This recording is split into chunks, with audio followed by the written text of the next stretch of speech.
Ryan, what if something happens to you? And so we started this conversation. I started this conversation. Ryan, what if something happens to you? I don't feel equipped. I'm not sure where things are. And then it really started bringing out more and more questions surrounding the complexity of our personal financial picture. 90% women who we are serving who have lost spouses. If it's 80% here, but 90% of them are going to go first, then what we have is a situation where a very high percentage of women in these relationships are someday going to find themselves in charge of what we call a family business. These are the two most stressful events in an adult woman's life. I've lost my spouse. I'm managing my finances alone. They're both happening simultaneously. It's okay to not be okay. It is. And we want our listeners to hear that. It's okay to say, I'm scared, I don't understand. I'm sorry. We want this I feel guilty. Tool platform is intended to provide a space for having conversation. Welcome to the Worth Beyond Wealth podcast, where net worth meets personal worth. I'm Shannon. I'm Ryan. We help families navigate the emotional, relational, and personal realities that money alone can't solve. If you've built wealth but still wonder what it all means or how to keep your family grounded while protecting your legacy, you're in the right place. We sit down with experts and with you to talk identity, purpose, and connection beyond the balance sheet. Because true wealth isn't measured in dollars. It's measured in the impact we make and the relationships we nurture. So grab a seat, take a breath, and let's redefine what it means to be truly wealthy together. This is the Worth Beyond Wealth podcast. Welcome back for another Worth Beyond Wealth podcast. Just welcome to you as well. Today we're going to dive in a little deeper to this big project we're working on called the LifeRaft, and really go into what it is, what it's about, who it can help, all the pieces of it. Yeah, the LifeRaft, it's obviously very personal with how it started, and we'll get into that. But when we talk about the LifeRaft, I think the big question is, well, what is the LifeRaft? And so we're painting this picture of this mindset of LifeRaft, an overall mindset, but then we'll talk about just even some tools. And we may even have another podcast coming where we really dive into those tools specifically. But today, Sure. I think in general, we'll have a broad overview of mindset. So mindset and then paint a picture of some of the specifics. I think so. Yeah. Broader strokes. Okay. So as a recap, we've probably talked about this on prior episodes, but what happened? Yeah, I think the question is, why and where did LifeRaft originate, the idea of LifeRaft? And I teasingly say, well, it was born of a panic attack. Yeah. My own. Not a literal panic attack, but a feeling of panic. Woke up one morning and realized, wait a second, there's a lot going on in our own personal financial picture that I do not feel fully versed in. I feel that I have this general awareness, but specifics I'm not comfortable with. And it left me feeling unsafe. And I'll even go back and say, why would that be? Why would I have a broad understanding, but maybe not be really into the weeds with details? Our personal situation is that you are a financial advisor, but you're not just a financial advisor. You are my wealth manager, my personal wealth manager. So we had always lived in default mode, correct? Yeah. Yeah. You were managing our accounts, our investments. Our portfolio was something that you had intimate knowledge of. As our daughter sang in her High School Musical play, it was the status quo. It was the status quo. Right, yeah. High School Musical quote right there. Thank you. Wow. Yeah. A High School Musical reference. I've never watched the movie, but I watched my daughter in the play. So well, there's points right there. Yeah. It's excellent work. I think that that was it. It was the status quo. Yeah. I'm a nurse by trade. So, I was doing volunteer work in nursing, raising the kids, keeping everything going at home so that we could have you on the front lines, managing the business, doing all the details that had to happen there. A sounding board for you, but that was your world. And so by default, you were managing the accounts. You'd fill me in. There'd be some things that I needed to sign. There'd be quick little passing conversations, a quick meeting here or there. But overall, I knew and trusted that you were managing those accounts, Right. right? But I also was doing what we find many entrepreneurs doing. Yeah. And that is making new investments without a lot of communication. Correct. And investments beyond just adding dollars to an account, investments in a small company or Right. or investments into a piece of real estate or various things. So actually, thanks for bringing that up. creating complexity, Yes.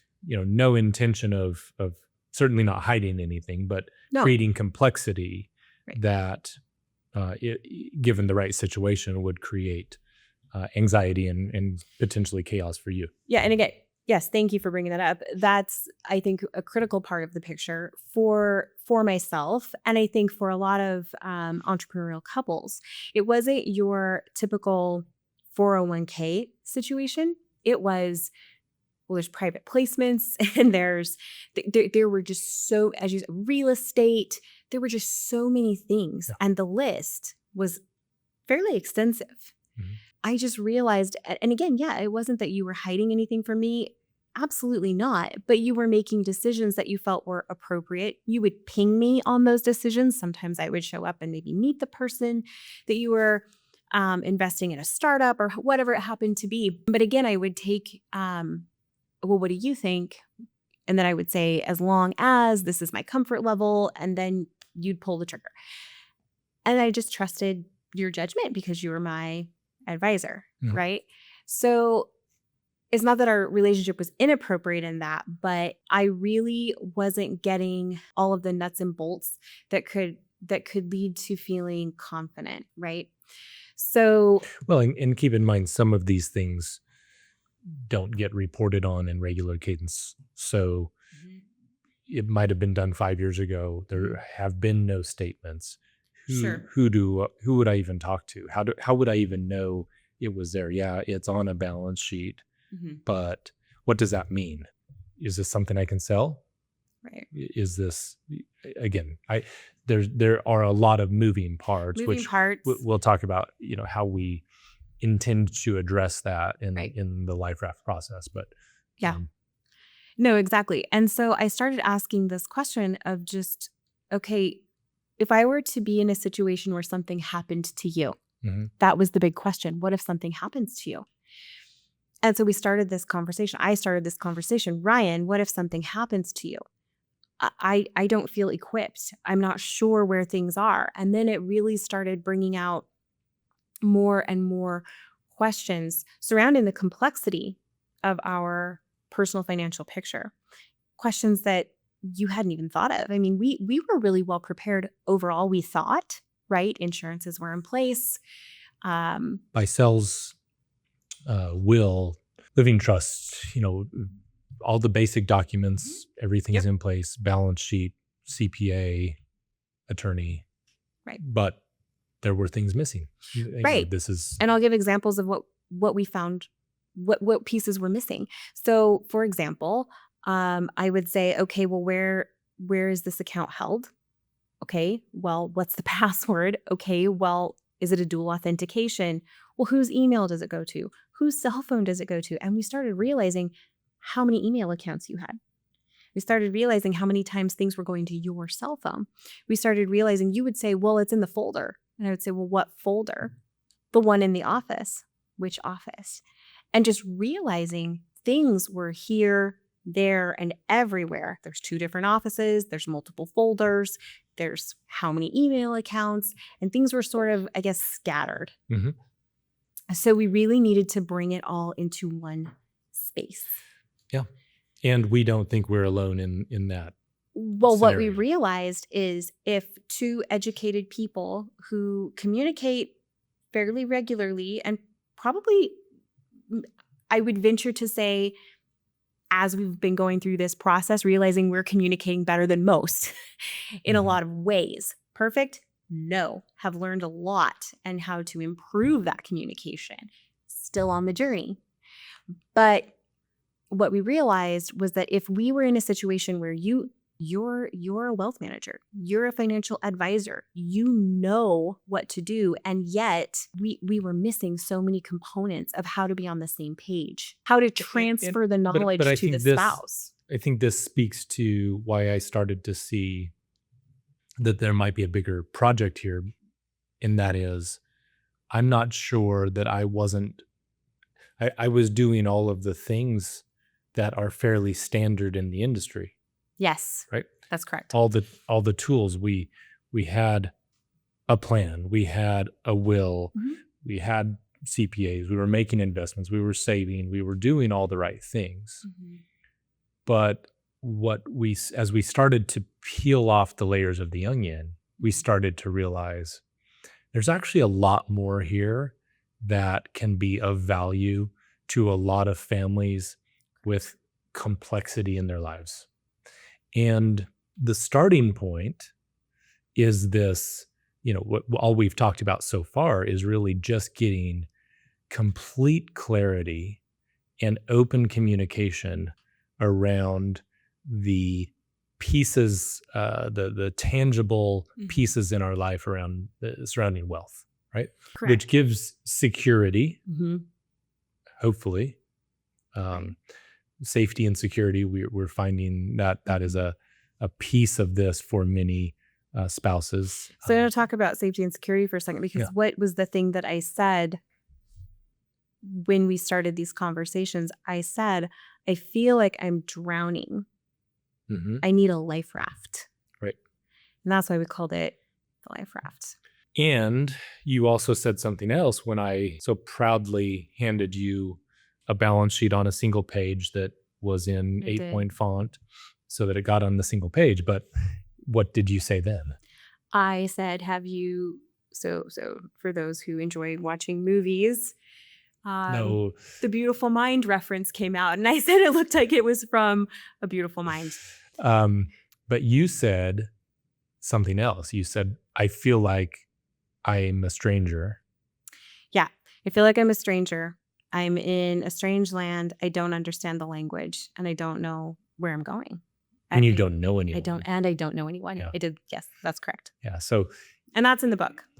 it started to reveal, I guess, a lot of things that The are not unknowns. just unique to you and I. No, they're not. Yeah. And that's why we're sharing our experience, because maybe if we could go through two educated people, this is your, playing field of the day.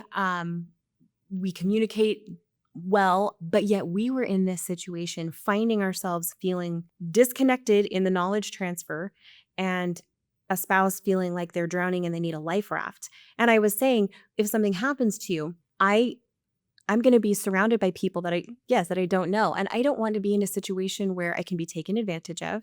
I don't want to be in a situation where people are talking at me Mhm. or to me, but I need to be spoken with. You're saying if I was If not something had happened to you. here, Correct. So we just realized how many unknowns there were, and how many gray areas there were, and how many loose ends we actually had when we had assumed that everything was pretty secured. So we had a good scaffolding in place. I will say that, but we really needed to flesh it out. And we needed to be on the same page, speaking the same language. And the only way to do that was to sit down, and for you to begin. What we did was we actually went to an interview process. Mhm. I started asking you questions. we started recording. We started recording. You initially had written notes to me and that spreadsheet, but I said, you can't build this for me. You need to build it with me. I need to build it with you. It needs to be in my own hand, in my own voice, in my notes. I need to understand what's being written down. Why? So Let's- learning happens through the process. Right. And a big piece of the life raft, not only learning, but we call it knowledge transfer. Knowledge transfer. Right. Language matters. needed to understand the language, or at least basic components of the language. Well, there in so many fields, if I came into a nursing scenario with you, there would be many things I wouldn't understand, many acronyms, shortened ways of saying things, Right. or even just the words that I don't use in a normal daily part of my life. And so I would feel uncertain. I wouldn't know. What did you just say? Can you say that Correct. in English? Yeah, Um, because you and are so that speaking a exists in the different world language. of wealth It does. advice, right? It absolutely Investments. exists in the world of investments. Yes.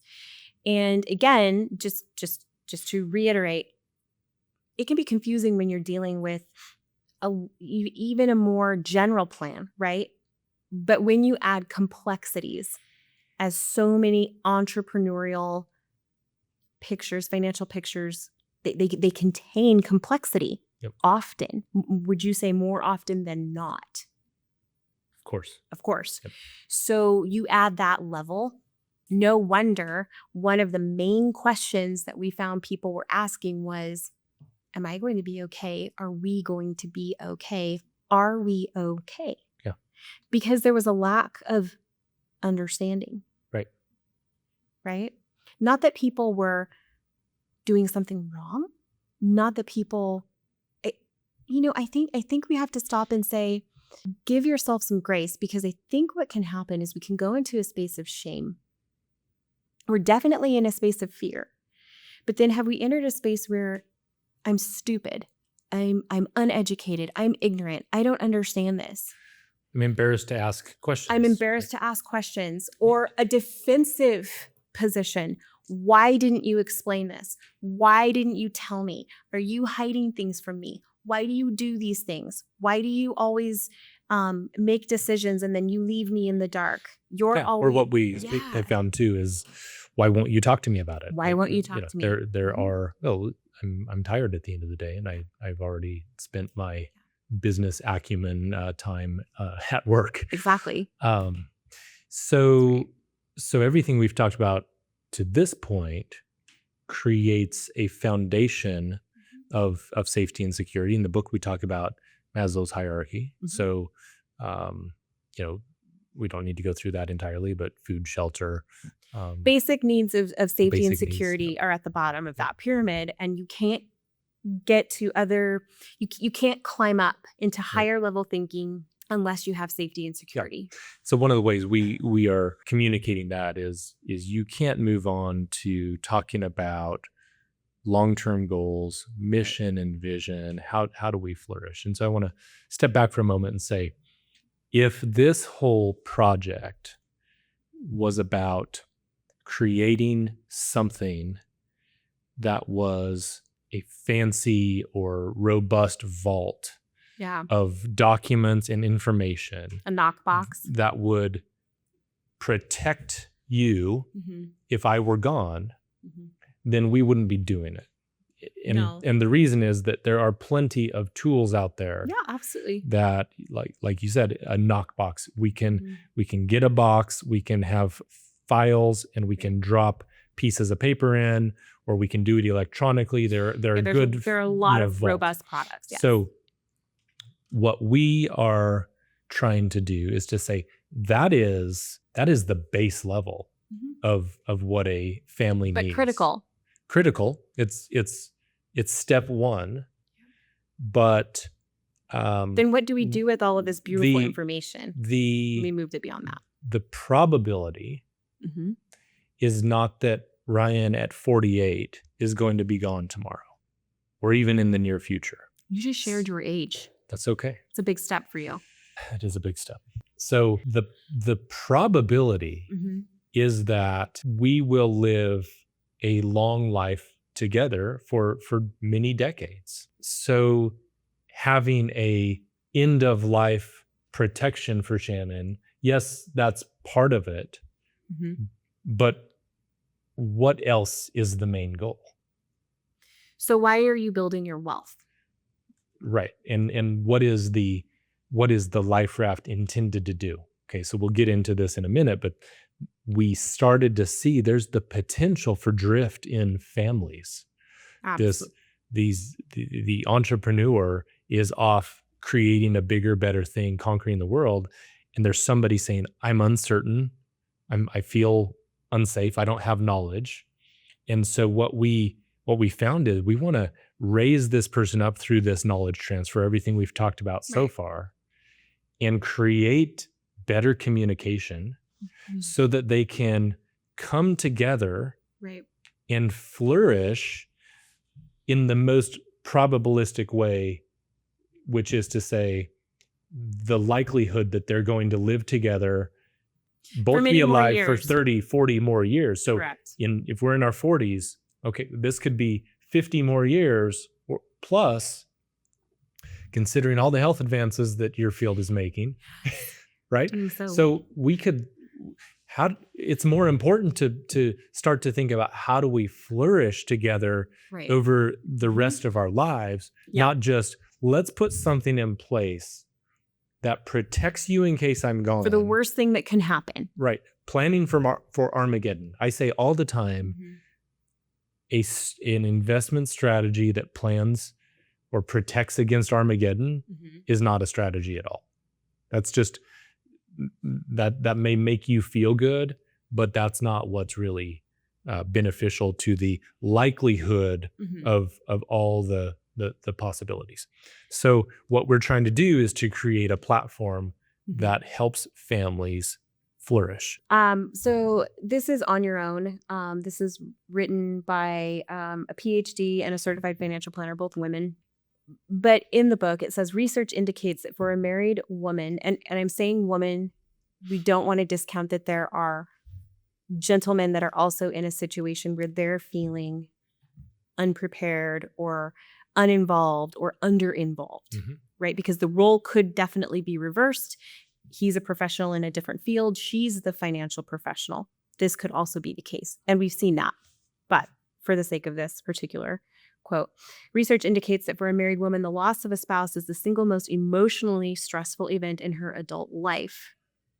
For most of these women, the task of managing their finances by themselves follows closely behind this event. So imagine that.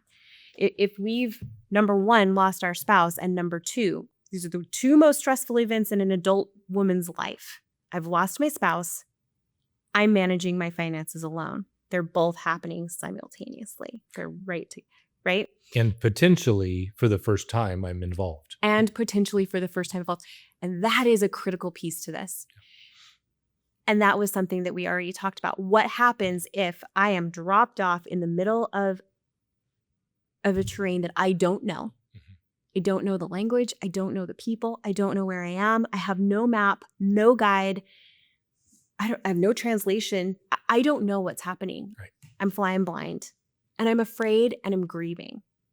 So if we ask someone to experience these events unprepared, uneducated, and unaware, have we done them any favors? We haven't. So that's where this beautiful life raft comes in, and you'll hear the term invitation to education. Because what life raft is yes, it is information, and then there's this beautiful invitation for education that comes along. You can learn as little or as much as you would like, but there's an offer for you to understand, to ask questions in a safe space, to be prepared, To be involved. to be part of a team. Yeah, and we would still say, I mean, I think that's we have people that we've talked to who say, I don't want to know. So how would you respond to that? Yeah. I've let them have their feelings. Number one, I accepted that their response was a quick, and I will say it was a very quick shutdown. I don't want to know. There's a vault. There's a folder in the vault. And if something happens, I know where it is. And they are immediately shut down.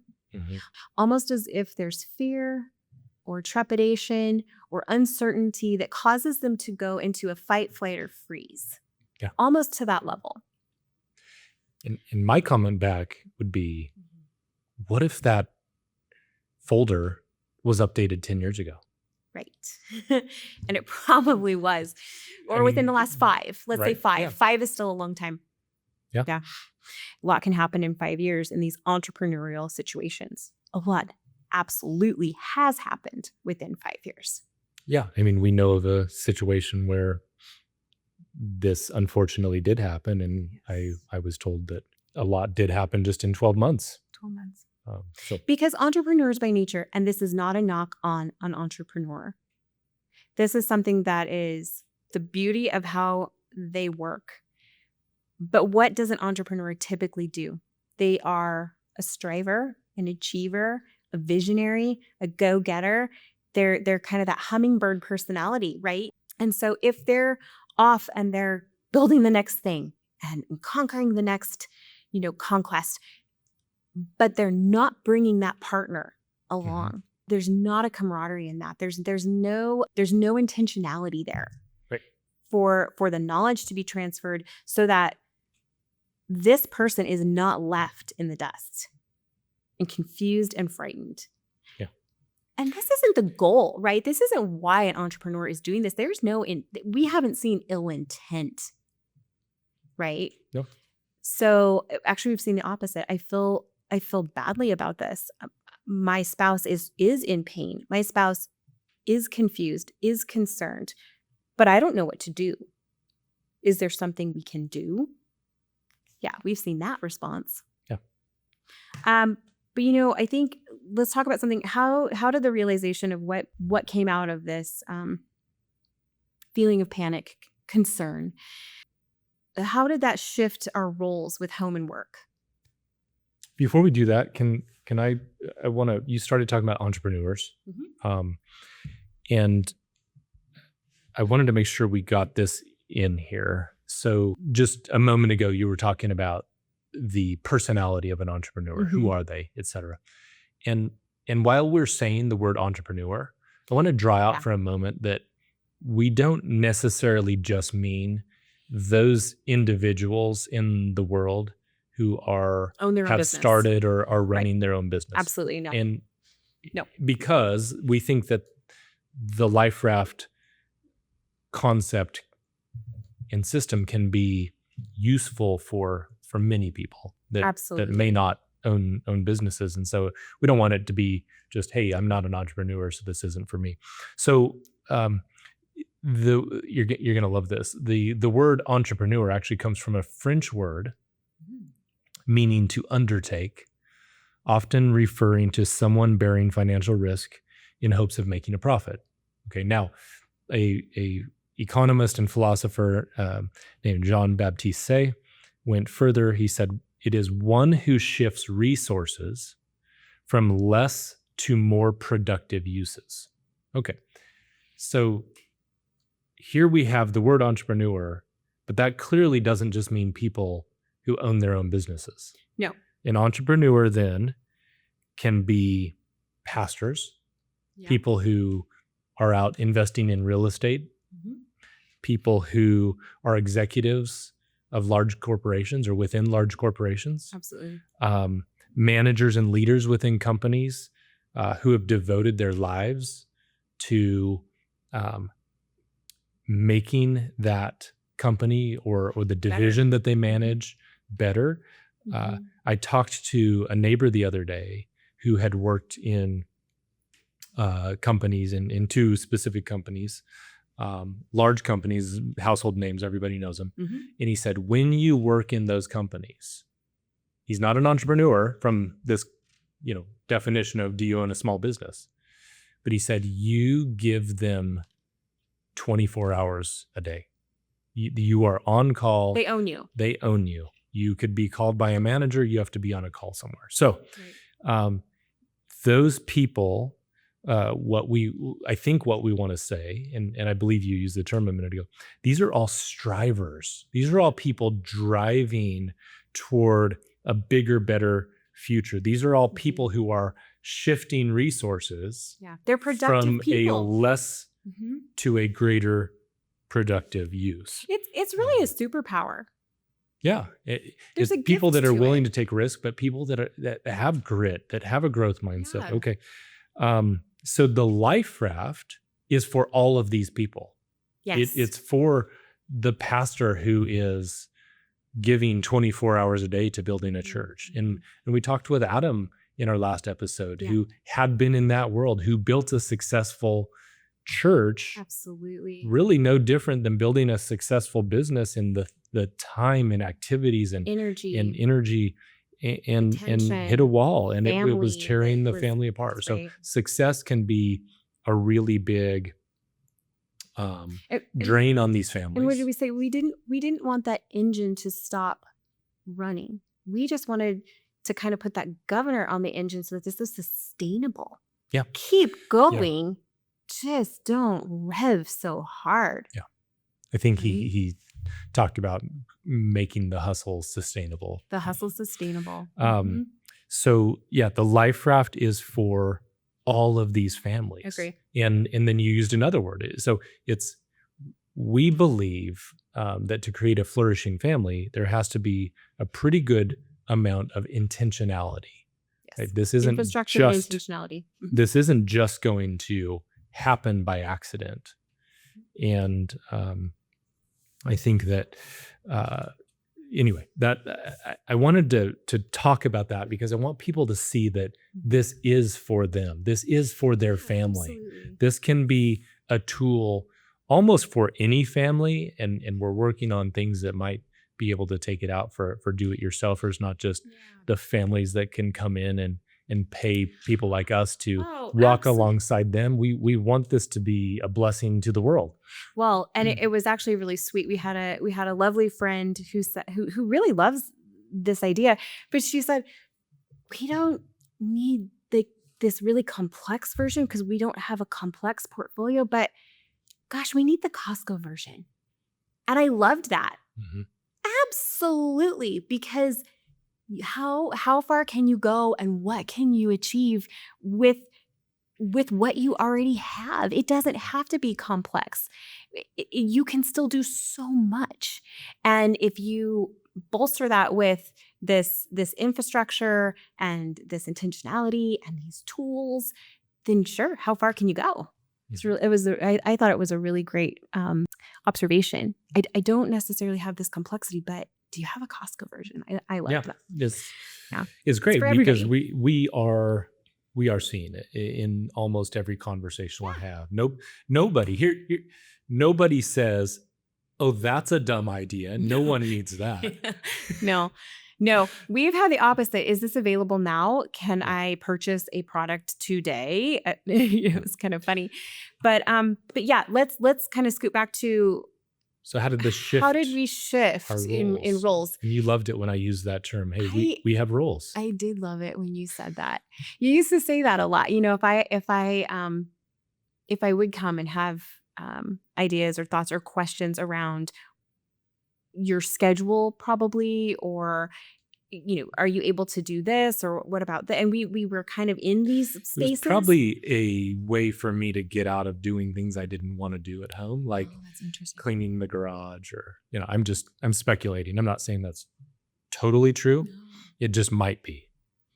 So anyway, it's interesting that you're saying this now because there are witnesses that you said it. You admitted it. So the roles, but you would say before we this have too. Roles. And what's interesting before you, and I've told this to you, but I would go to, I think this is common of entrepreneurs.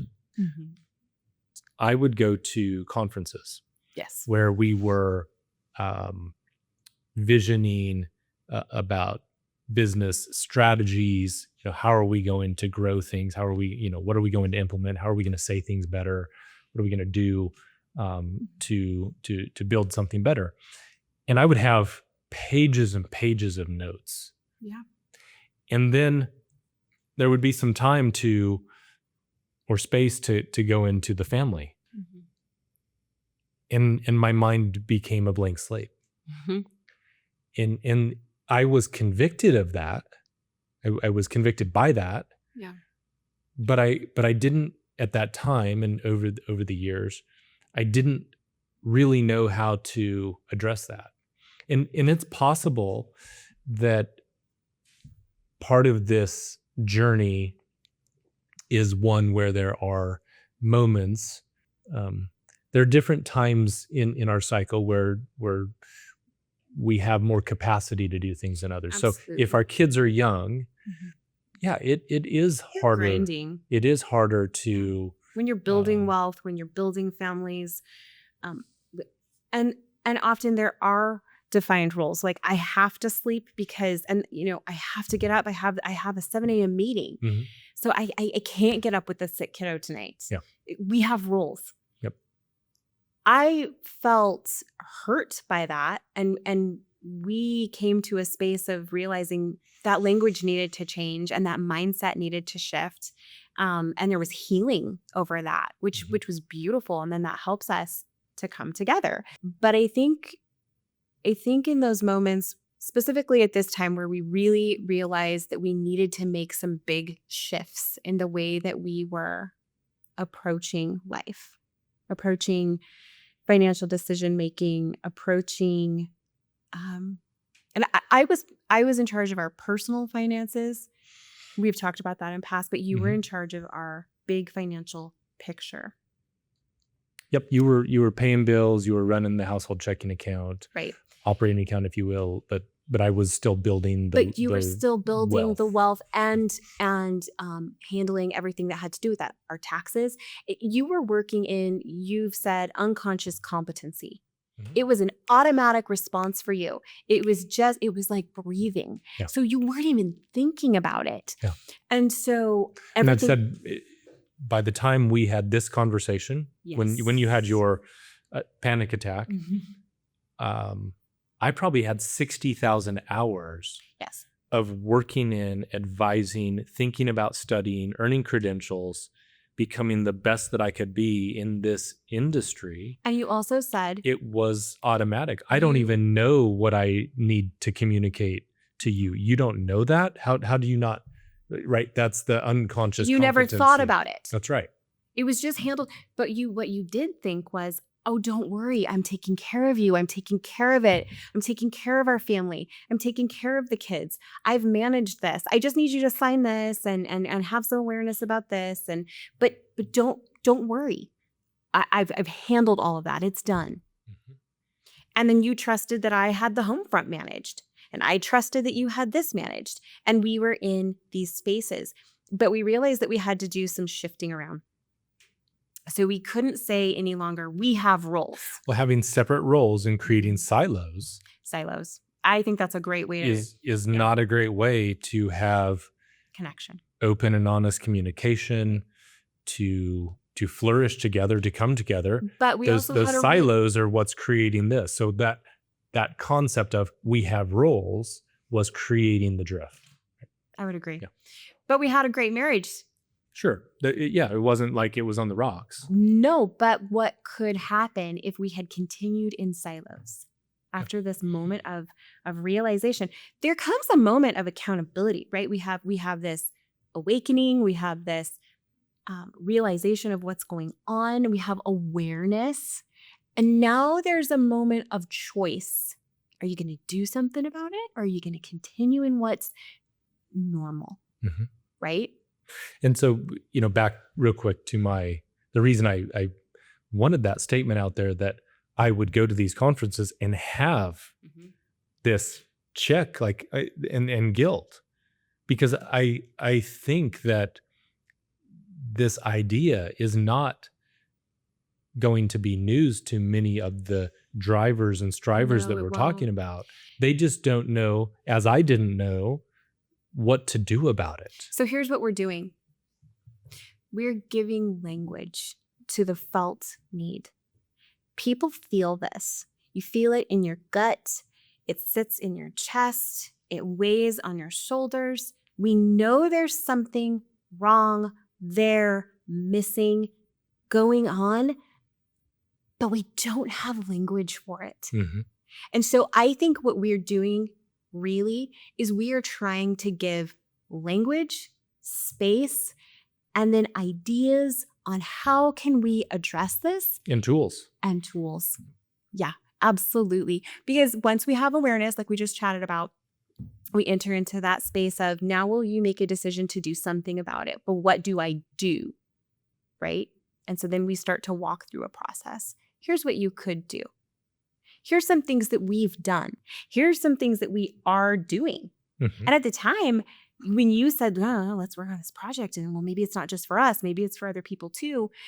When you first talked about visioning and mission and purpose, I wasn't even ready to go there because I wanted the safety and security of my life raft being built.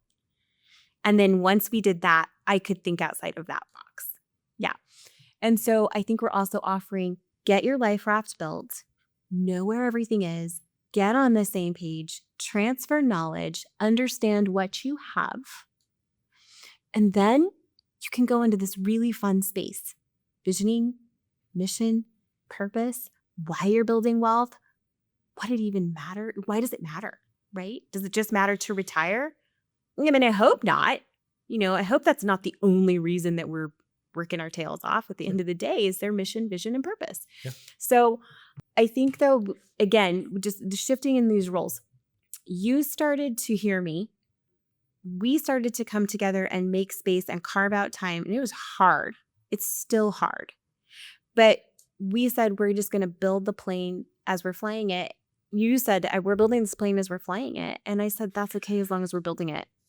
And I think you said something there that is really interesting. It's still hard. It's still hard. And it's hard because when we're at business, when we're at work in our business, we have boundaries. We do have roles. We have roles and responsibilities. We have expectations often put on us by other people. And we have to fulfill those expectations.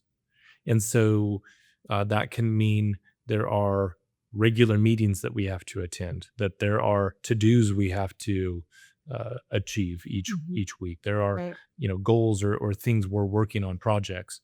So there's a lot of clarity and organization within our work environment that is challenging.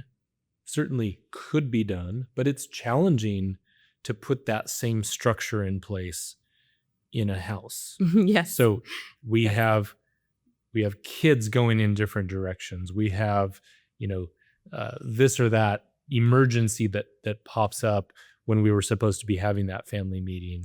Or, hey, if given the choice between I'm working on something that has to be delivered to a client, or hey, my boss or my partner needs something, and there are deadlines, there are real timelines. Yes. Versus, well, we're preparing for a family meeting for this Friday night.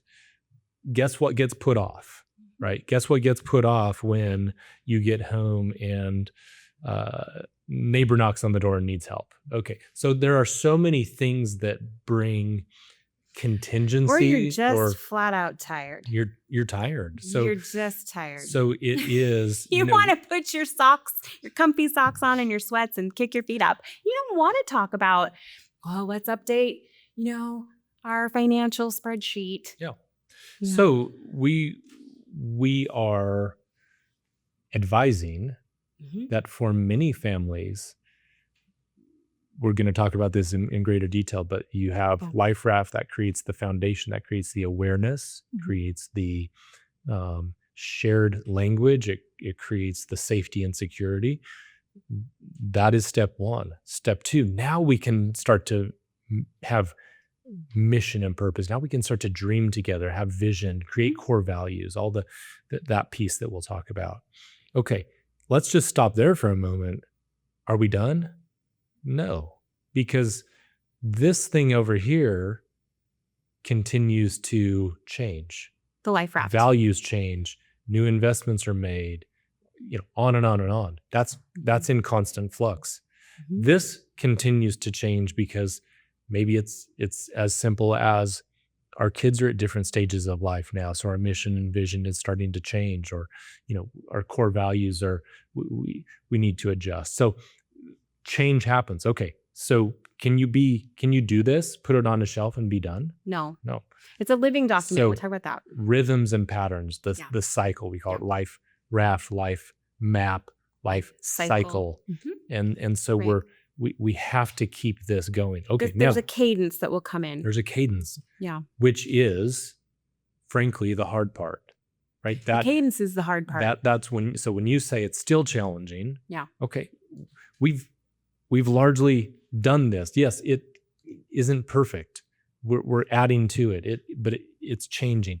We've done the mission and purpose. We've talked through it. We've written down the ideas. But what is continuing to be hard is this rhythm and pattern of, and I love how a counselor called it a predictable pattern, right? Yeah, that creates it's really good. that creates predictable patterns create safety and security, right? Absolutely. So yeah, we think that, as in any hero's journey, the listeners here, the entrepreneurs, the spouses, the families, are the heroes of their journey, and they need a good guide. they do. And it's that guide that will take them through these cycles, these patterns that will help build, because we know as a wealth advisor, this is my world, creating this stuff. Okay. The entrepreneur that's out there running a construction company may not be equipped to build this and really communicate to their spouses. So we're saying, hey, a guide, Right. but also the guide is, do we need to have conversations facilitated around mission and purpose as a family meeting, including going down into next generations, educating them, potentially even for the succession and transition things that will come up. What do families ignore at first, and what price do they pay? I think family at first, this is hard. This is a lot. There's so much here. I just can't do this today. And you keep putting it off and putting it off and putting it off. But we talk about, you've got to choose your hard, right? This is a hard process, but once you do the work, the hard work, it's good work. It feels good. And then it becomes better as you get that fun, those fun steps, values, vision, mission, its purpose.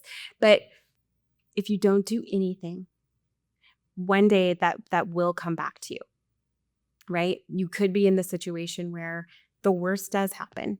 You've done little to prepare. And then someone is left in the weeds, right?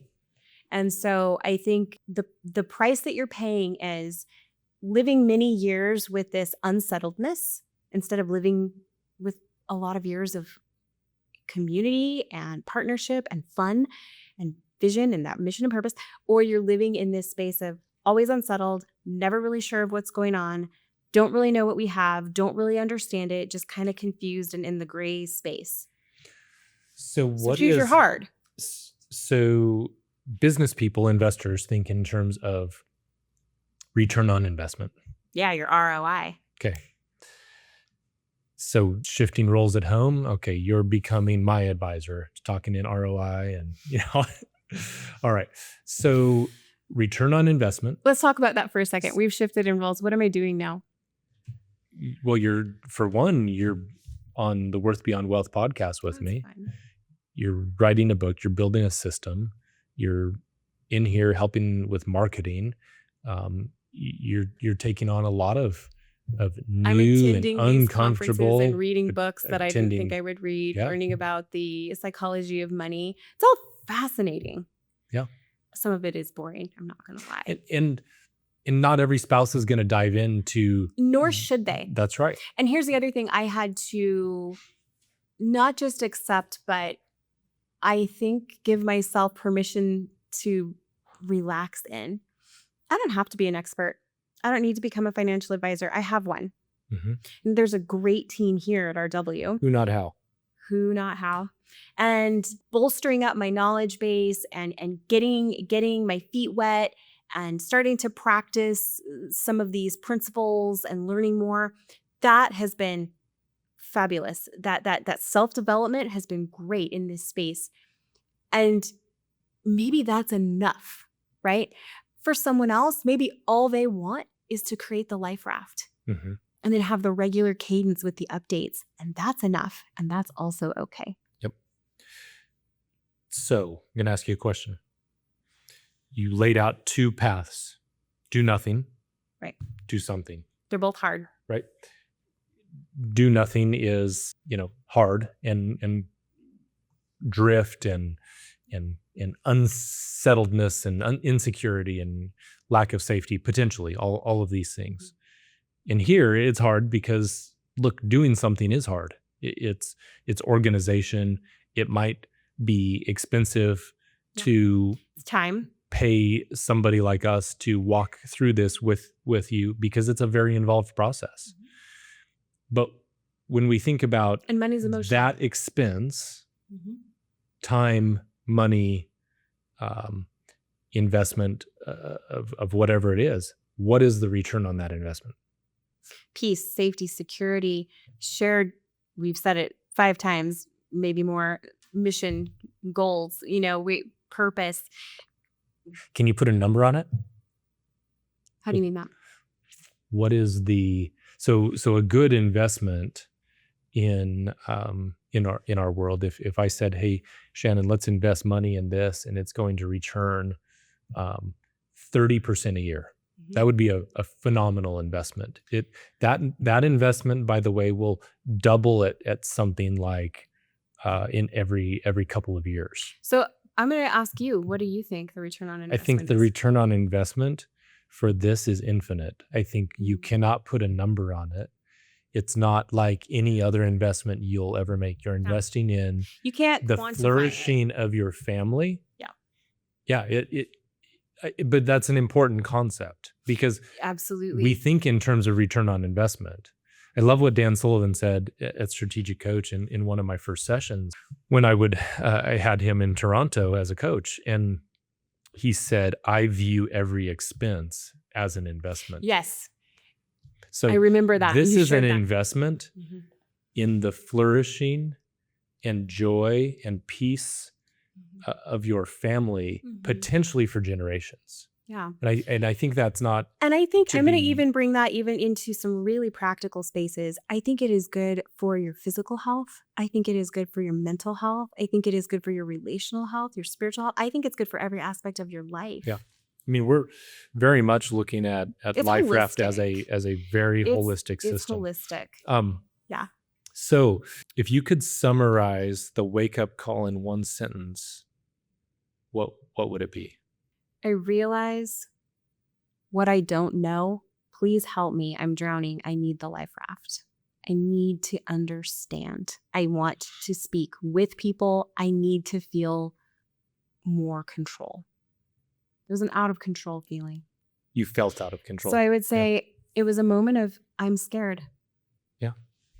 And that, like I said, I had my own journey in this. I had my own feelings, and that wasn't because of anything you were putting on me. Mm-hmm. I knew it. I knew that there was a lack of connection over these pieces in our lives. Mm-hmm. But again, didn't know how to do it. So I think the other thing that I would say I have guilt, right? When I hear that, and I think that a lot of spouses do. So now they do. But guilt isn't the point. It should be, okay, is that moment going to turn into, okay, well, let's do something about it? Right? I hope so. Yeah. And it was for us. There was repentance and forgiveness and community and relationship, and let's do something about this. We're not willing for this to go. We're not willing for this to get a foothold that it shouldn't have. Yeah. But there was something too that came probably in the process or before this. You did come to me at one point and said, well, what investment would you like to make next? What would you choose? And I cried. Right. And I think what's interesting about that, we hadn't gone through all of this. I was trying. Yeah. But did you have any perspective or context for even speaking into that? No. right? So you didn't know. I And said, it's no one's ever asked me that. yeah. And so I was putting the cart before the horse, Hmm. right? Because I'm now saying, hey, Shannon, make an investment, which involves a lot of different things, Mhm. but you don't even know, well, how much money do we have to make an investment? Exactly. Well, yeah. Where's our other stuff? Yeah. What's the purpose of it? Right. So Yeah. there are all these things. But I was trying, You were but now trying. we think we have a better mousetrap for putting this together. Yeah. I think I wrote down something in thinking about this question. So I didn't have the wake up call, but I'm summarizing it, and I said we all want to live a meaningful and flourishing life, and at some point in each of our lives, we recognize that this can only happen with a great deal of intentionality. Mhm.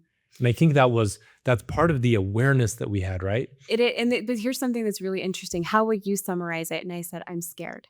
Mhm. And you would summarize it as, we all want deeper meaning in our lives. Yeah. Well, the foundation of your pyramid, that safety and security, Yep. was already there. That's right. You could think about vision.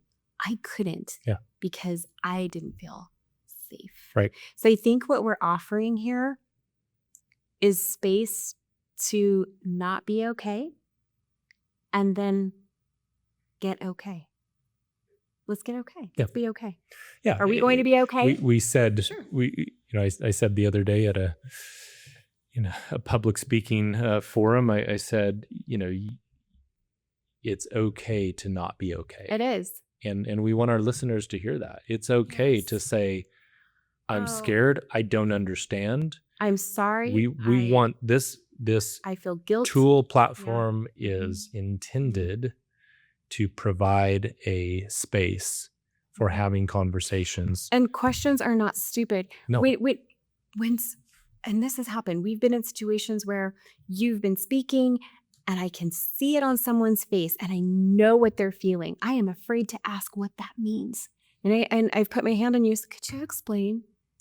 And then the person's thought, yeah, I didn't know what that meant. But they were afraid to speak. Right. I was afraid to ask. We've got to get away from that. Yeah. We've got to get away from that. I want to add one thing before we move on to topic 2, and it relates back to the book you brought out. This you started talking about often women who have now they lose a spouse, and then they also find themselves in charge of money. So that's something that's really important. Often, statistically speaking, who dies first? Yeah, and that's where I was going. So you have in these striving entrepreneurial households, from what we have seen, it's and from the data, 70-80% men, and then of course 20 or 30% women.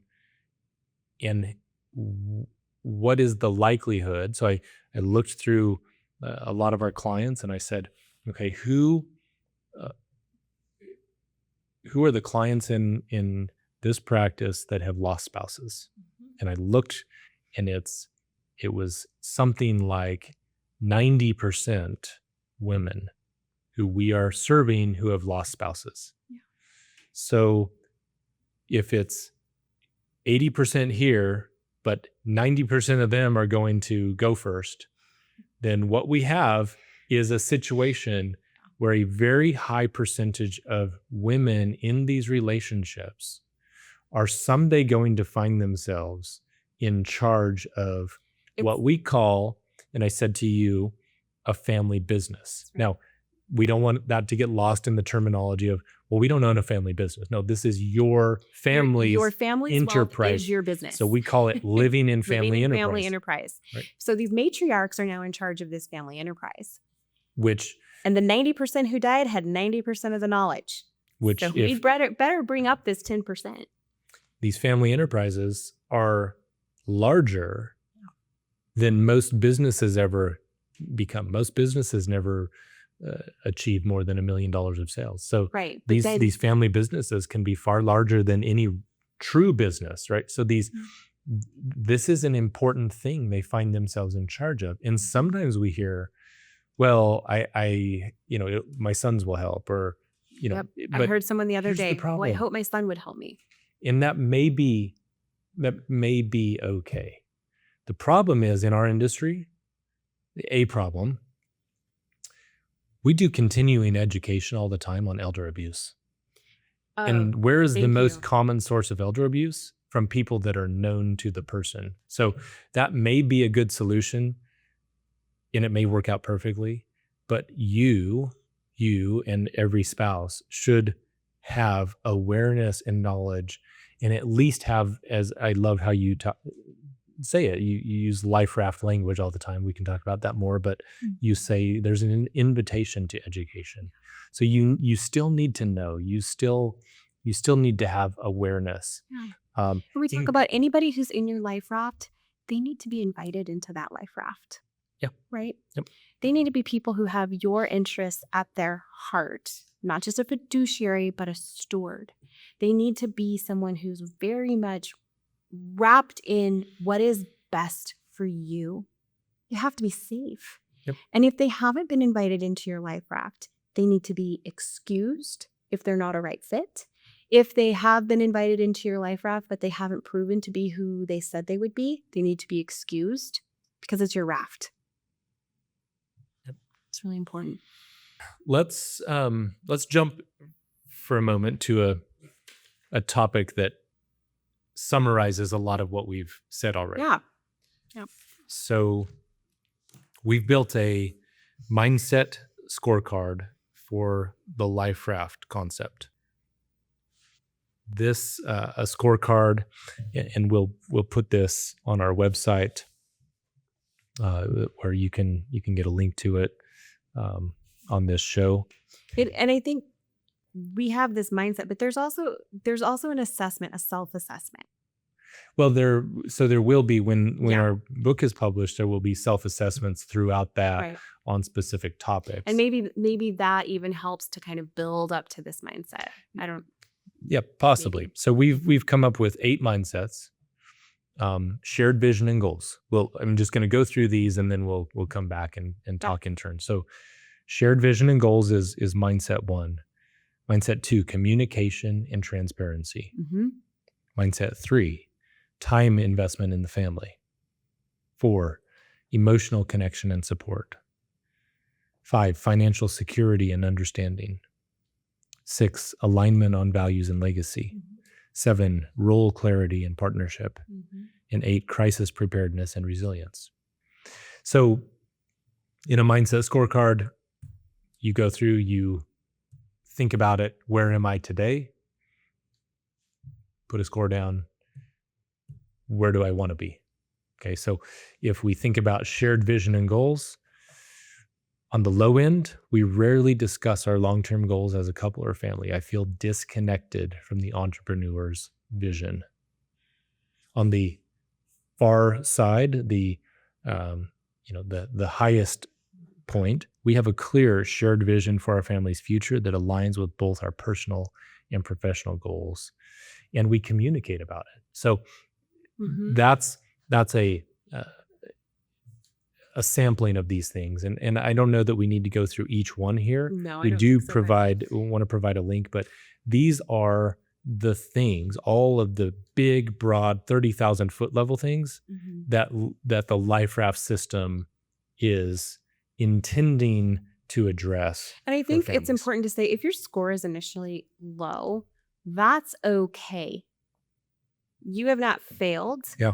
That is your jumping off point to improve your score. And that's encouraging. Yep. That's hopeful. Yep. I think too, this score is dynamic. It can feel different at different times. So initially I would have given it a low score, then I'd give it maybe a moderate score, then I'd give it a high score, go back to a moderate score. Just kind of, where are we in the process? How is that cadence going? Oh, we've skipped a couple family meetings and I'm just feeling really disconnected right now. Well, that score's, I'm going to tick it down a little bit now. Sure. That's okay. That's a temperature, that's a thermostat. Yeah. Yeah. Financial security and understanding. The low end of the score says, I don't fully understand our financial situation and it makes me feel anxious or insecure. So I would Is have that where you were? Oh yeah. I'd have given you a big old number on that one. So we start at 1. Would I have gotten a 1? Okay. Or was that a negative? Would there be let's redo that. So you would have given me a 1 to 3. I would have given you a 1. Okay. Not a negative 10. Oh. See?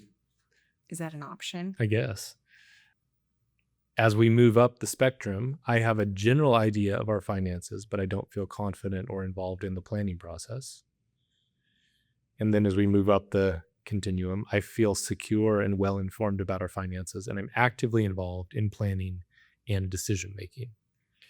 So, just one more I wanted to go through so that people get a sense of how we're intending to move from where you are to where you want to be. And that there is hope. There's process. What do I want to see for, and I'm going to speak to women right now.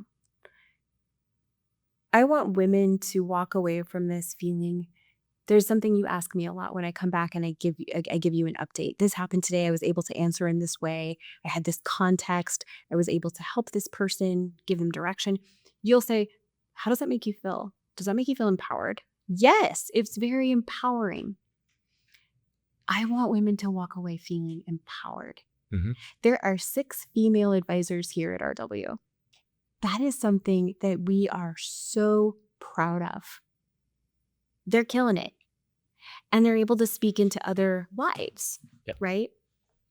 So I want women to walk away feeling empowered. Often women are home manning the ship. And often by default, within those silos and those roles. And we've even seen that if it's a 2-income household, that often women are still taking the brunt of the household activities. So they're carrying often just a massive load. Again, people have the misconception that if a woman works outside the home for pay, she is familiar with family finances as well. Often the opposite is true. Working wives are often less involved in finances than non-working wives because they may feel they have no time to spare after coping with their job, household, children, and husband. Yeah. Okay. So I think it is very important to give this a little bit of attention. Mm-hmm. How do we start to give some construct to it in some of the tools in the LifeRaft? And I want to say, again, LIFE is an acronym, Living in Family Enterprise. Yep. We believe that most people consider their family to be the most important organization or enterprise in their lives. Absolutely. And so when we stand up to give keynotes at events or talk to people, we want to say, hey, how many of you have mission and vision, purpose, core values in your business? Hands go up. How many of you have regular cadence of communication, those rhythms and patterns we've been talking about? Yep, we do that. Right. We have meetings on the same time every week. How many of you have transferred really important key pieces of information to those people that need to know in case you weren't here? Yep, we've done that. Succession's an important part, a contingency plan. And again, how many of you believe or would say your family is the most important organization in your life? Yeah, it is. Yeah. Yep. Okay, how many of you have any of those things? Not all. How many of you have any of those things within your family? And so what we really are, again, building is a platform or a system to bring intentionality into the family so that we can stop the drift occurring. And that could be drift between spouses. It could be drift between parents and children. So it's drift somewhere within families because of these things. And how do we bring the same level of intentionality into the home that we all take into the business? So, So on that topic, can you think of a moment, or can we think of a moment um, where living in family enterprise or life turned potential conflict into deeper connection? I mean, is there one thing to draw? Do you have anything in mind? I'm thinking about one family in particular where the husband, he began to have awareness that his wife was feeling insecure, and he went to her and let her know that he recognized it. I think did he say he wanted to be intentional about it? He wanted to start doing something about it. And they hadn't even done the work yet, but her response was to throw her arms around him Hmm. and to hug him and to cry. She was just so thankful. Hmm. Yeah, and this to the point you said a minute ago. This was somebody who had been in the workforce, an attorney, very tech savvy, but had been raising, Had had stepped stepped away away for and about a decade or so raising a had kiddo. lost awareness or touch with what their wealth, what was happening with their wealth. And yeah, that was a really moving story. Hey, I'm going to do something, I'm going in to that do created that something. emotional response. Yeah. Um, I don't, yeah, in our own life is where I was thinking too. Are there things, I just think you being empowered and you having confidence and knowledge Mhm. is empowering for me. It draws us closer together. Mhm. We have more things we can communicate about. Well, and I think there's something that's important to kind of piggyback onto that, and that is that unintentionally, one person can be carrying that load alone. But then as you're inviting somebody else in, you're sharing the load, right? So let's just Completely. give a really practical example. Is there enough insurance on the house? Yep. Normally, you would have grabbed that piece of mail. You may or may not have read it. I'm grabbing them now. I'm intercepting them. I'm going through them. Ryan, hey, hang on a second. I'm just noticing. I don't know if we have enough insurance on the house. I don't know. Yep. Hang on. Let me make a phone call. Yeah, I'm not sure if that last appraisal, if we've insured appropriately. Sure Mhm. enough, we hadn't. We were able to handle that, and everything was fine. But who caught that? And that was really helpful to you for me to have caught it, discussed it, and then managed it appropriately. And that might sound really silly, but I'm just going to say I think there's two big wins there. The one person had been brought up and been allowed to enter in and had started to manage more. The other person didn't have as much on their plate, and it didn't get missed. Mhm. Yeah. I mean, it's huge to be empowered and to Yeah. there's something else that I was thinking about saying. I think part of the problem in trying to answer this question is I think it cuts off problems before they become problems. Sure. It's a So very proactive approach. so if I'm out making investments and I'm if somebody makes investments and uses cash flow that is needed for the next quarterly tax payment, and now when a tax payment comes they're scrambling for cash, which is just frankly a very common thing for entrepreneurs to be out doing. They get Absolutely. excited about the opportunity that comes across their desk, and lo and behold, aren't so excited about keeping the tax payment at the front of their mind. and Yeah. and so then That's that not creates fun. stress and risk. So Yeah. the more communication Mhm. we can have, Oh, the better. right. So now in my phone, I've got the alerts of when these tax payments are due. I can check in and say, okay, that money is sitting here in this account. It's ready to go. Um, hey, do you want to make okay, well, as long as we have enough set aside. But what if that wasn't happening? Yeah. Yeah, so there is a lot of power in a lot of different ways that proactively cuts off conflict Mhm. and Mhm. and helps to start to flourish together. So, And you're sharing the um, load. how do we start to educate? I handed you a balance sheet. How do we start knowledge transfer? So you have somebody in our case who understood everything we had, and then somebody who didn't, Mhm. kind of understood some of it, but Right. many pieces you didn't. Mhm.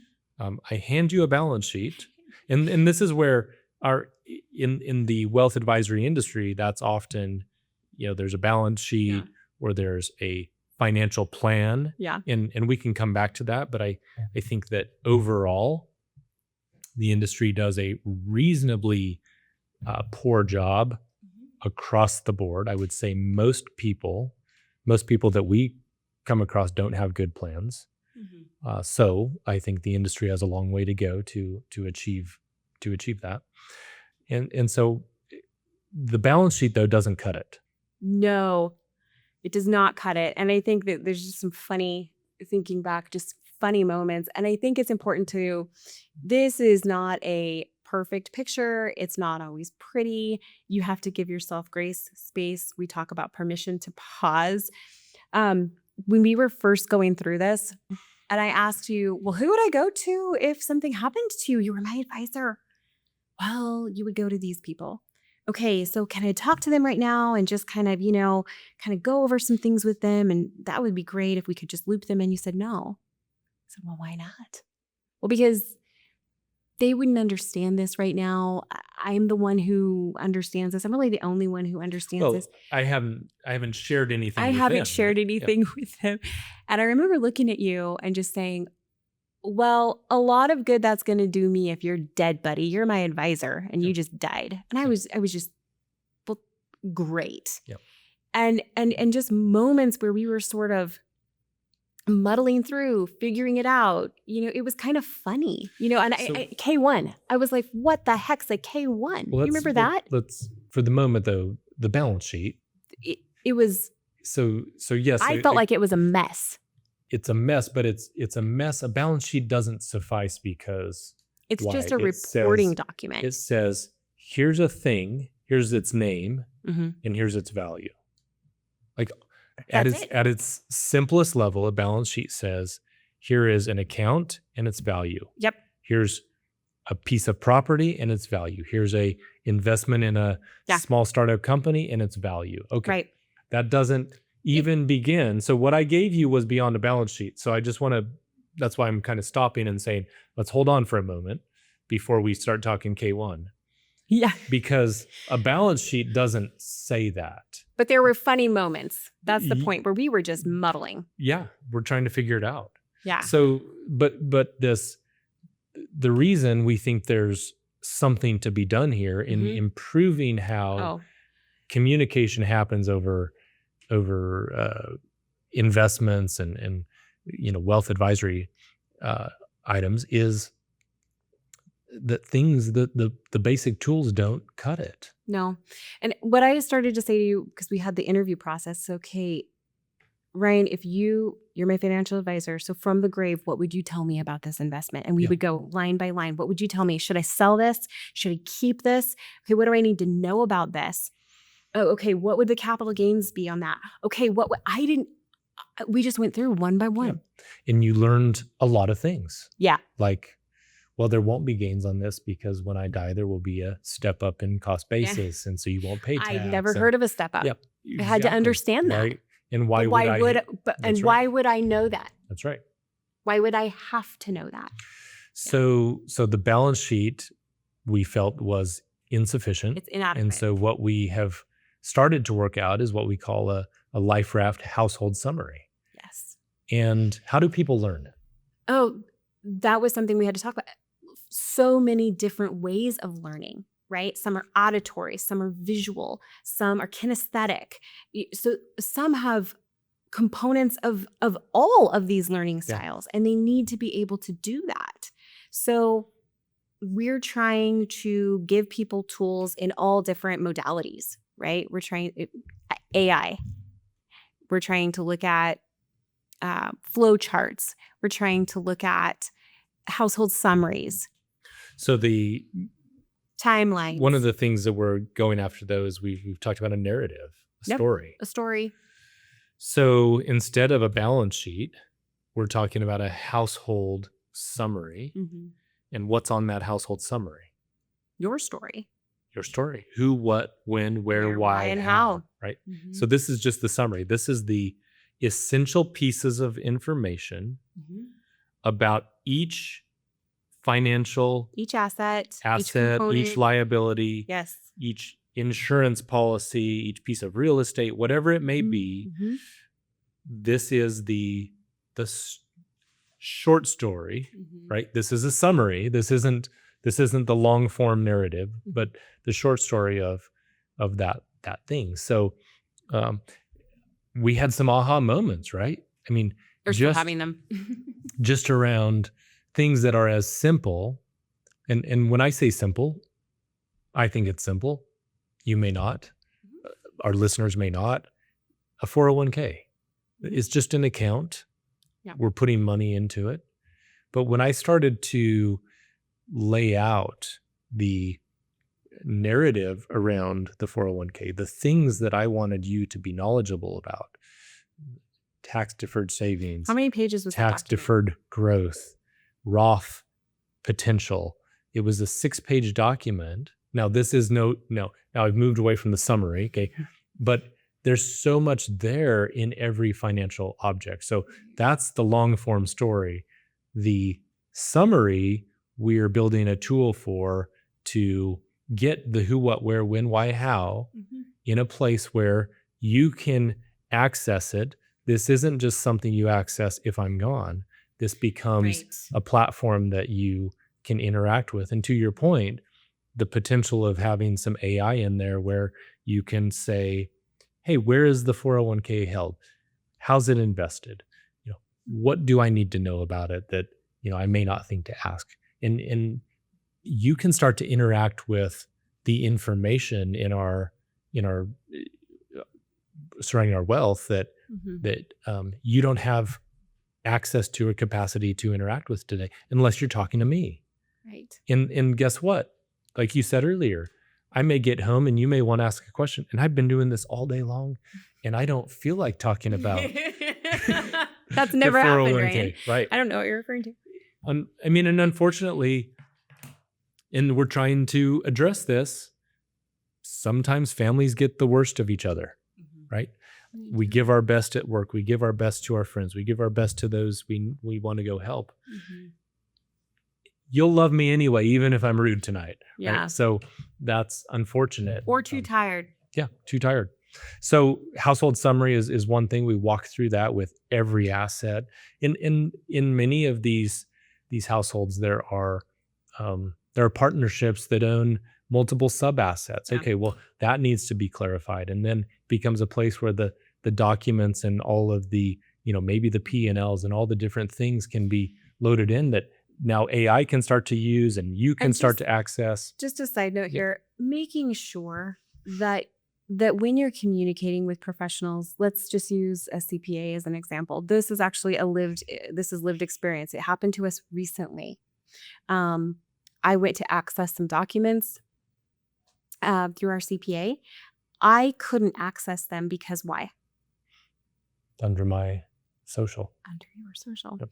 So I needed to contact them, and they needed to realize that we needed to fix this. You needed your own login. I needed my own login effectively. And so we were able to correct that. Yeah. And then they could communicate with me, and then documents could come to me, and then I could get things taken care of. So just it really will be eye-opening how many things start to reveal themselves as you're going through this process. Yeah. And they're wins. They're celebration moments. So many families don't have a comprehensive platform, even provided by their wealth advisor, that communicates to them about all of their assets. Right. Okay. This industry, wealth advisory industry, does a good job reporting on the pieces that they are managing. That's correct. And so we're trying to take that further and deeper. Okay. Your story, your whole story. Your whole story. So your house, your cabin, your, whatever it is, all of the 529s for the insurance kids, your medical policies, savings account, your health Yep, savings account, yep. everything. all the private placements, all Yep.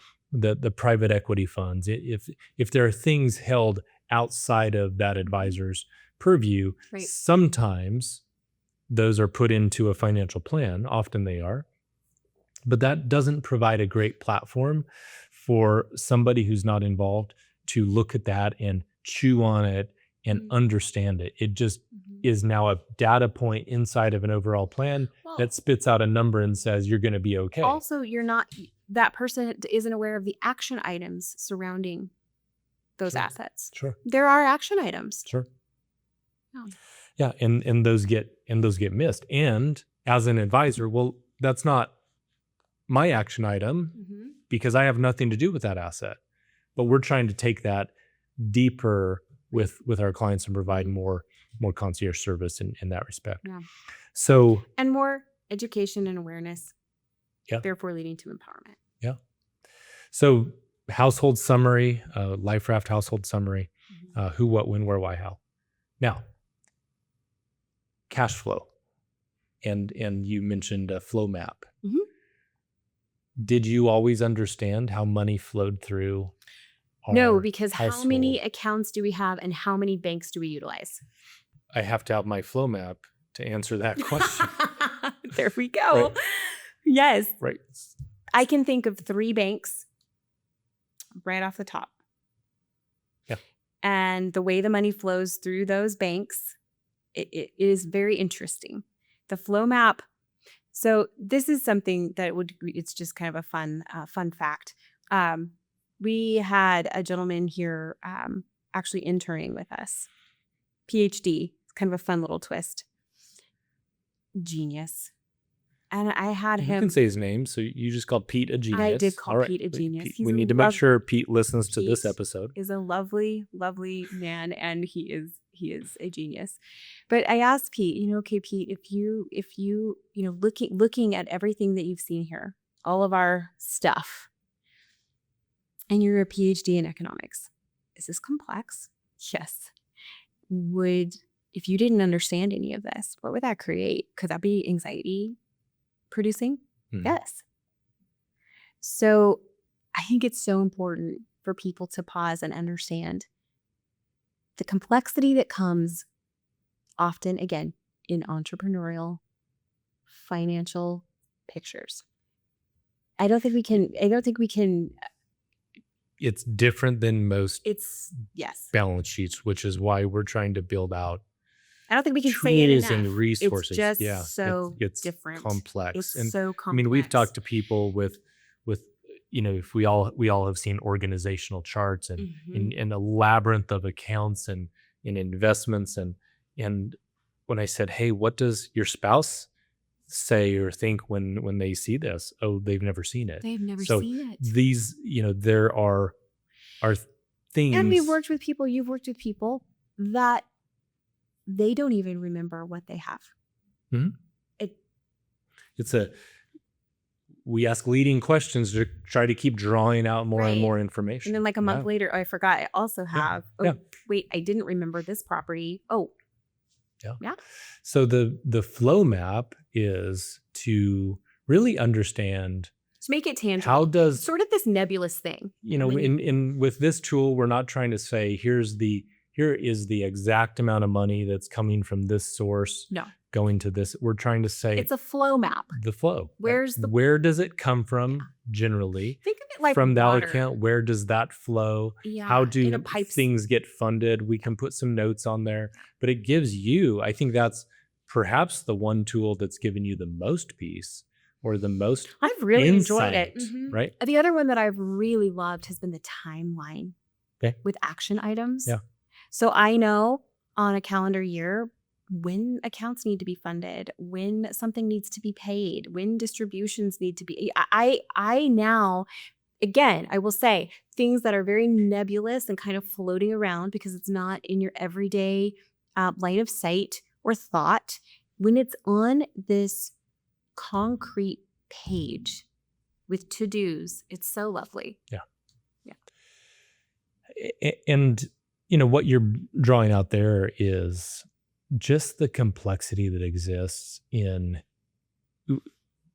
the various points in our financial lives. So there's taxes, there's funding deadlines, there's different tax-based deadlines for putting money into different types of There's accounts. state, there's federal, there's distributions, you go on and There are on. all sorts of strategies. And the strategies. one of the things I want to point out, and I rely on you for that, and I've accepted I don't need to be an expert. You're an expert, but we're working together.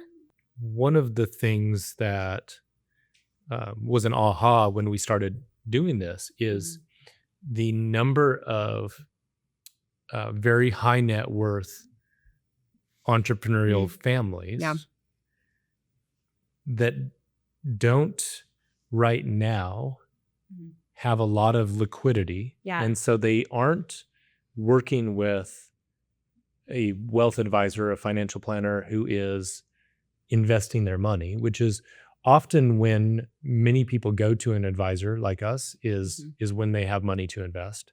And what we're seeing is these families have all of the needs. In fact, in many cases, more needs for planning and consulting. Absolutely. And all the to-dos and the strategies. So they have high net worth, but they don't have a lot of assets under management. And they're not working with somebody. So a liquid, lot of things are getting good advice. They're getting no advice, right? And so, we want to say there is a lot to do even before potential liquidity events. In fact, a friend of ours we'll probably have on at some point has a business consulting companies to get exit ready. Hey, what are all of the things that you need to do in your business to get exit ready?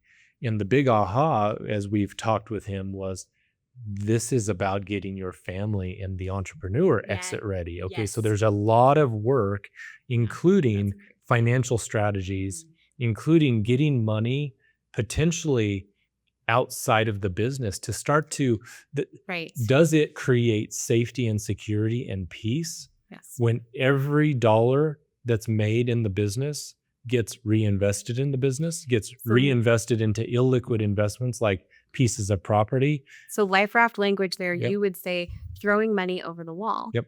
Are you throwing money over the wall to your family? From the business to the family, right? Right. Or is it always just getting reinvested into the business? Right. Yeah. In which case, the family has no visibility. You tell us, and these are conversations we've had. You tell us we're growing our wealth. You tell us the business we're is doing improving. Great. Everything's fine. But why don't we see anything? Why do all of your employees have new cars and campers and snowmobiles and we don't? Because they don't. Well, even it's not visible. Let's go even something more base needs. We have this tax bill coming. I don't understand how we're going to pay it because my account only has this much money in it. Yeah. That's really scary. Lots of things happening in these families. And so the LifeRaft is all around. Again, we can't say the word enough. It's intentionality. We have to have the same intentionality in our families. Look, we don't want to create a cold rigor, bureaucratic system within a family. Like you may be thinking that your spouse lives in at work. We don't want to create that. We think a lot of spouses despise the structure that their working spouse or spouse in the business talks about. That's created a conflict in our home. That's taking you away from me. That's taking you away from us. But we do need intentionality, right? So, and we have some fun ideas too in the book on how to include kiddos, on how to have family time around this. Another, so you've mentioned, we talked about the flow map, cash flow. So cash flow is a really big one. People often will think about, how much do we make? How much do we spend? don't really think about cash flow. And in entrepreneurial families, again, this could be a wide variety of definitions there. Mm-hmm. Cash flow doesn't come in the form of $10,000 every month or $100,000 every 6 months. It comes in the form of sometimes a very consistent draw that represents a pretty small portion Mm-hmm. of income for that household. Right. And then big sporadic chunks as businesses might get sold, Mm-hmm. transactions happen with outside investors, Mm-hmm. distributions come from profits, and however your company pays those out quarterly, semi-annually. Right. And so we need to, as a family, we need to understand how that cash flow is coming into the household, and when can we do, what is the monthly cash flow for?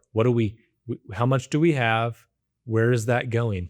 What's being funded from that? Is that the 401k? Is that health insurance? Is that is that what we live on? And then the sporadic cash flows cover other things. So do you want to, has that tool or that concept been helpful at all? Yeah. I mean, again, these are all mindset shifts. Okay. These are all mindset shifts. So once you've shifted the mindset, you can begin shifting the action. And once you shift the action, the benefits start to come, right? You start to have that fruit being produced from that. And so what's some of the benefit that we've seen? Better communication, ability to connect, ability to be more intentional, to plan, to have that purpose. All of those things have started to come. Kids understanding, kids asking questions, family as a whole involvement.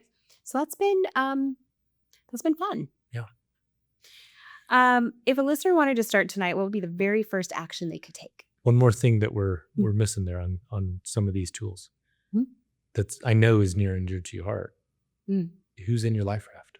Who's in my life raft? You want me to tell everybody? No. But that is a tool that we think is so critical. Okay, you're not asking me specifically who's in my life. I was like, well, I can tell people who's in my life raft. The who's in your life raft tool is really important to me. But I did hit on that earlier when I said if they are in your life raft and they don't belong in your life raft because either they were not invited, someone put them there, or they haven't proven to be safe, they get excused. Anyone who's in your life raft, and we'll give you, it's a place of honor. It is a place of honor. And we will help you with who should be in your life raft, because who are some essential people for a life raft. But being in your life raft, that is a place of honor. Yeah. Yeah. I mean, these are trusted, safe people who, again, are stewards. We are in a lot of people's life rafts. And we take it very seriously. We haven't called it that over time, but as we work with clients, it is such a privilege to walk with people through, we call it life's transitions. Planned and unplanned. Some are planned, weddings. Yeah. But we get to go through. It's really fun when we get to send the new children, new grandchildren. Yeah. It's fun when we get to send flowers for those things, but it's really and then we walk with them through death. Yep. Yeah. And yet often and in some cases we've been the first call when there's a diagnosis. Hey, I just got diagnosed with a brain tumor, and I'm so thankful that you're there to walk with. Yeah. I think it brings tears to both of our eyes as we think about these things. We're both getting a little emotional here because there's so much weight to being in someone's raft. Yeah. It's humbling. It is too important and too privileged of a position to allow somebody in there who just happens to be somebody you golf with, who doesn't know your wife and who frankly doesn't really care about your family. Right. Are these the people you trust to take care of your family if you were gone? Yeah. And if they're not, the change has to happen yesterday. That's right. I do think there's something I do want to address here, and that is that during this process of awareness and this process of learning, this journey, one thing that's become so clear is that you have to be humble and vulnerable. And those humble isn't something that we generally struggle with, as far as like that's a hard thing for me to think about, having to become humble. But vulnerable, that can stick in the craw a little bit, right? That one's a harder swallow. Yeah. I have to be vulnerable. And you're probably already feeling vulnerable. You were feeling vulnerable. I was feeling vulnerable. So now vulnerable means I have to be vulnerable with somebody. I have to let it be known, right? Yeah. So I guess, and Brene Brown has done a lot of great work in that space. And, has been really helpful for me. Vulnerability, though, what I would encourage people to get their heads around, vulnerability can be so freeing and empowering, because you're just becoming okay with not being okay, like we talked about. You're becoming okay with not being the expert. You're becoming okay with asking questions. You're becoming okay with, there are things I don't know. I can't know what I don't even know to ask. Mm-hmm. So getting in that space of, I'm on a journey, I'm learning, I'm getting stronger all the time, I'm becoming empowered. And there are days when it's still really hard. It's still so difficult. And there is that mental game, right? But you have to just, I would say, reset and start again. Be okay with vulnerability. It will serve you well in your life raft journey. So far, has it been fulfilling? Yes. Okay. But you didn't start out with this idea that I need to do something that's fulfilling. You started out with, I'm scared, I'm anxious, we need to do something. But I think the message I'm trying to get across there is, it's meaningful when we go do hard things. Yeah, it's meaningful work. Right? And so it's not that you want to do this. No. Let's be. It's hard. I think people need to hear that this isn't what I want to be doing on a Friday afternoon. This is hard. It's you're grappling, and it's, getting comfortable with doing hard things, being vulnerable, and something that's challenging. And when you get through to the other side, boy, there's a sense of accomplishment. There's a sense of empowerment. You've learned, you've grown. I mean, honestly, we only grow when we're stressed, right? We only grow when muscle only builds when it's under tension, under stress. That's the example right there is, as you break the muscle down and you stress the body in a positive way, positive stress here, not a negative stress, the response is to build back stronger, better. Yeah. And that's what we're after here. Yep. That's what we're after. There are some things that we have to do that are stressful, and it can feel like breaking. There's humility and vulnerability in it.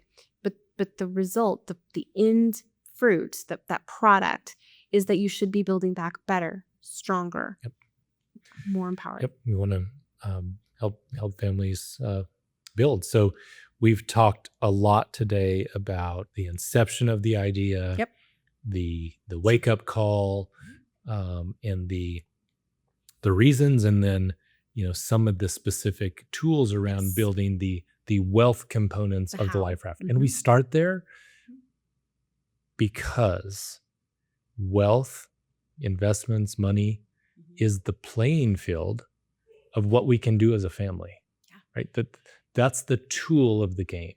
And so it's hard to play the game, we think, without knowing what the tools are. What are the pieces? The playing field, right?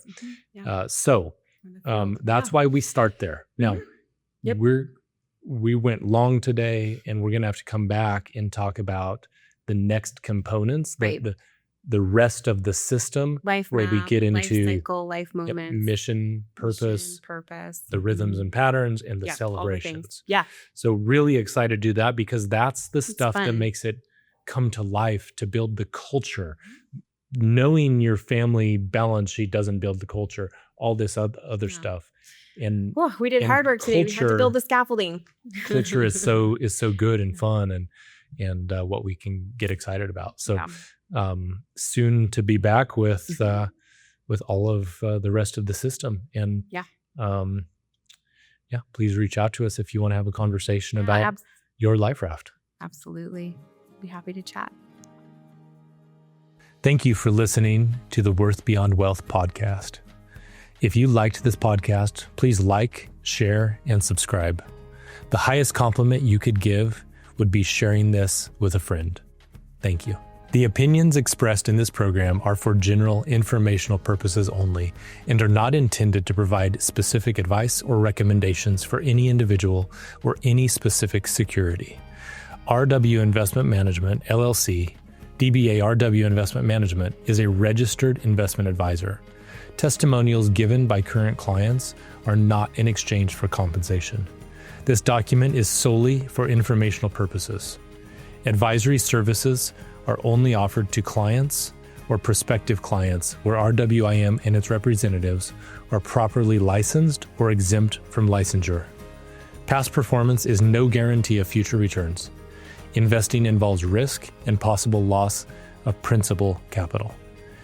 No advice may be rendered by RWIM unless a client service agreement is in place. RWIM is not a legal or tax advisor.